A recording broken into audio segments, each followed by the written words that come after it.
Getting ready for week number 2 of the 8-man high school football season. Devin Albertson, Anthony Crane with me again tonight. And guys, just looking back at week 1, looking at the poll heading into week number 2, really anything that surprised you from week 1? Big surprises, not really. I mean, there's a couple of small things. Oric upsetting St. Paul Lutheran, Schuyler County getting back on the winning streak, St. Joe Christian leading for a quarter and almost a half versus Stanbury. A couple things kind of surprised there early on.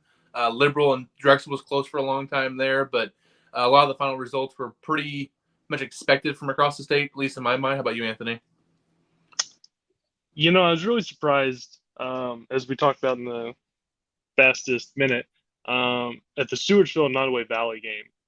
Stewartsville was a team that really struggled last year, and I thought Nottoway Valley had a chance to maybe do some things and potentially be towards the middle of the 275. And boy, that was surprised at how not close that game was. And then also Worth County, they look legitimate. The McIntyres, the receiver, big kids that South Holt was there. In coverage. They were there. It just, they got out-jumped, outmanned, really. And that was kind of the story of that game, was just really the lack of depth with South Holt only having 12 kids. South Holt kind of shooting themselves in the foot over and over again. And, Cassaval was really good.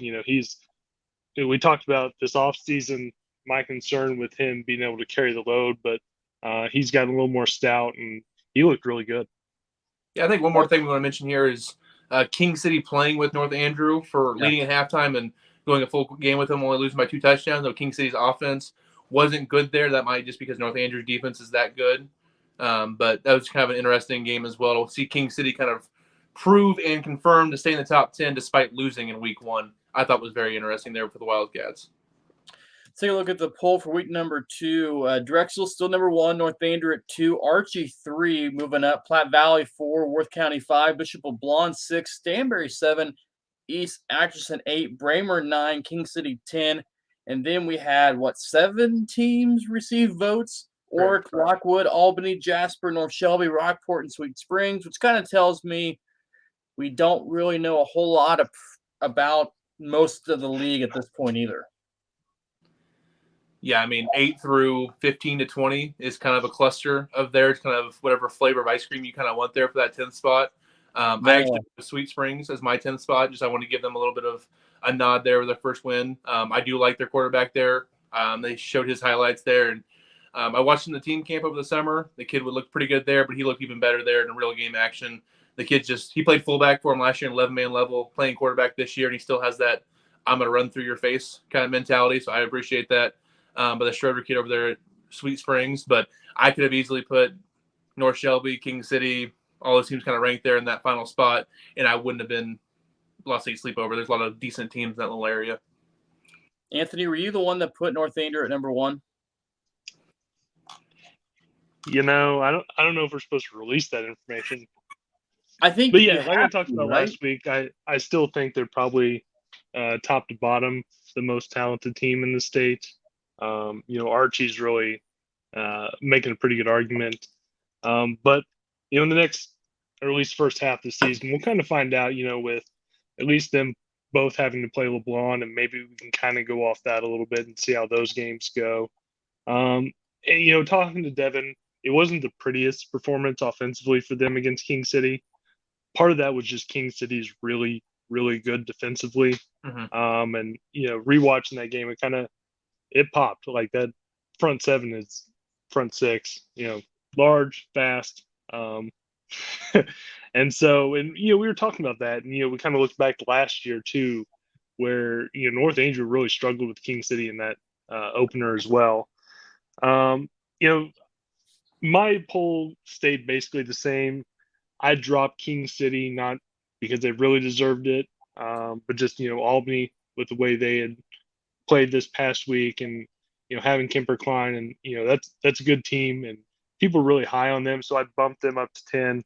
Also put EA in the top 10 because they destroyed Southwest Livingston, and watching some of that, they are still big, fast, everything you'd expect from East Atchison on defense. Yeah, I agree with that. I know I had EA to start my year in my top 10. I didn't have them kind of before the Jamboree, then I kind of saw them, some footage on them. I know it was versus LeBlanc and Rockport and the Noe Valley. But as Anthony said, they didn't disappoint with the eye test with that. So I put them in my top 10. I actually had them above Stanberry this week, I believe, in my top 10 because I think both. So LeBlanc, Stanberry, and EA all played teams who we kind of view as bottom 10 to 15 teams in the 8-man. And LeBlanc took care of Pattonsburg, but had a few struggles defensively. Stanberry struggled a bit with Christian. EA had zero struggles at all. Took care of business. I wanted to reward them for that they didn't mess around at all with Southwest Livingston. And maybe Southwest is the worst of those three. We don't know at this point, but I wanted to give EA a nod for just kind of taking care of business and doing what they're supposed to do. And I'll say this about Stanberry because I was there Saturday morning because I don't hate Saturday morning 10 a.m. football. It's actually okay. If we could start doing one of those a week, I'd actually be okay with that within driving distance. I'm not driving 4 hours, but that's beside the point. Their first play from scrimmage, it was a touchdown. I mean, the Cameron kid took it. I mean, he wasn't touched. So you kind of felt like everything you heard from Friday night was maybe St. Joe Christian came out with some stuff they weren't ready for. They're throwing the football more. And St. Joe Christian's got some guys I think they can make plays. I think it's probably the more improved Christian team that we've seen in a couple of years. But, man, you have Tucker Schieber, Stanberry running back. I tweeted out the video of him running. Nice. It wasn't a touchdown run, but he lowered his shoulder on 3 or 4 guys, and they didn't really come at him wrong. He just invited them in and said, yeah, I'm not going to run around you. I run through. And I asked Coach Hilton about that. I'm like, is this a guy that's not going to dance around? He goes, no. He almost looks for somebody to hit when he's running the football. So Stanberry wouldn't surprise me if Schieber continues this, and Cameron also, because he's a good back as well. They can make some noise. They're not the biggest team either, but they're a physical hitting team as well. Yeah, so they posted their stats this week. So Gavin Cameron, 14 carries, 159 yards, and 3 touchdowns, about 11.4 yards a carry. And then Schieber, he went 16 carries for 257 and 6 touchdowns, 16 yards a carry. So, yeah, offensively, they started to figure some things out. I think you said a 36-6 run there to end the first half. Yeah. Kind of put that game out of reach there for St. Joe Christian. It's just a little bit of pause there from the first 14 to 16 minutes of game action for me. And if they take care of Albany this week, then there'll be less doubts kind of deal with them. They're kind of the team that we're just unsure at this point of where they're going to sit there between 5 and 9 kind of deal where they're supposed to be. Yeah, and what's interesting with them this year is how they are going to handle the size of, North Andrew, Worth County, King City, because they don't have any. And Schieber, I don't know if he wants my advice, but he's got to be careful with that because I watched him play that away against North Shelby, and it didn't look healthy. So we'll see how that goes when you start playing these bigger teams. But yeah, he is a kid that has all the talent in the world, and so it'll be interesting to see. I'm excited to see how this new Stanberry team looks. Saw a little bit of camp, but I'll be interested to see how they evolve. And how, like I said, they handle the bigger teams in the GRC. Which shout out to Lance Wallace, one of the few big guys that Stanberry does have. He had 17 tackles and the interception for St. Joe Christian. So shout out to the big man for getting an interception. I really appreciate the big man show their hands off. So you act like he's a lineman. Yeah, he plays guard and DN. What are you talking about? He's actually a lineman. And I played center. It doesn't really mean that we're all big linemen here. He's good sized. He's a good sized kid. Yeah, bigger than I am. You should see. So you were real excited when Moss caught that screen pass. Oh yeah, didn't count. But. Didn't count at all. But I love it. Like last year when Moss had the pick 6 versus LeBlanc. Chef's. I'm sorry, Chuck Davis, but that was beautiful because that was an athlete there in space.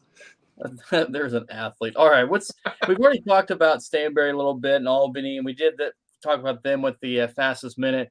I think the game that really maybe shows us quite a bit, at least up around this area, will be that North Andrew LeBlanc game. Just where do you think the focal points of this one are? I mean, obviously it's Landon Gardner from that side. North Andrew's got Ecker and Linville back there running the football as well. But the matchup's interesting to me. I think as obviously 2 top 10 teams, but it just feels like this one has a lot of implications on it for being early season.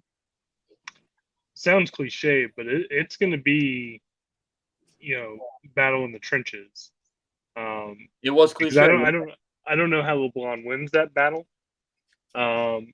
Because they lack size, and if you look at North Andrews front, they are massive. And so we'll see how they handle that. They may, have to do screens, all these things, and they're focused. Both teams, I think.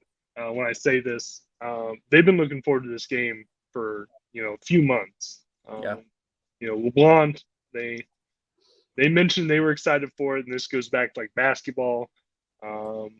North Andrew, of all the games this season on their schedule, they had this one circled, and that's kind of why Devin and I don't love both of us being at the same game, but I don't think this is one we can really miss.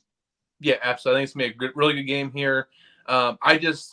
North Andrew with Chittum leading the Charger up front, and the way that Goff plays at linebacker there, they're just gonna be so physical. If LeBlanc can handle that a little bit and get their athletes in space, they might have a chance to keep scoring with them, but they're going to have to put some points up because I'm not sure how much they're going to be able to stop North Andrew consistently because unlike King City, LeBlanc doesn't have that big D line to kind of push back against North Andrew there. So I'm intrigued by that a little bit.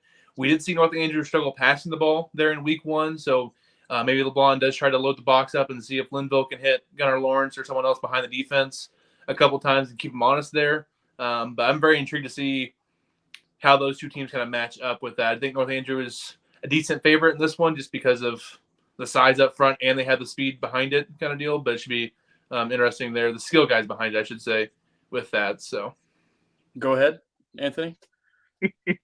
Oh, nothing. I'm not picking anyone in this game. I just thought you were I'm pro LeBlanc. I'm bleed pro purple. everybody's number one in my poll. I'm a pro, just give me a good game kind of deal with that.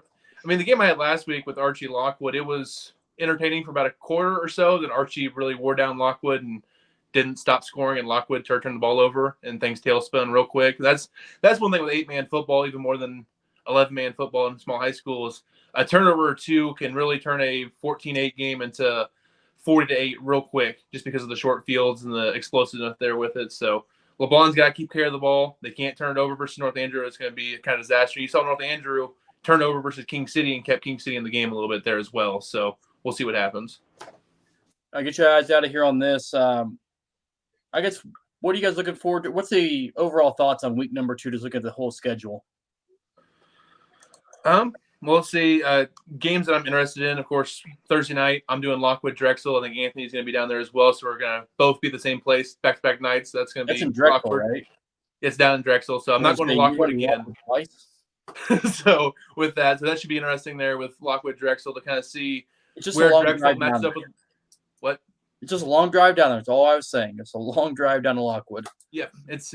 I got the Archie's turn off, and it was still an hour and a half past that. I'm like, oh boy, I may have made a mistake with that. But try doing it on Thursday night.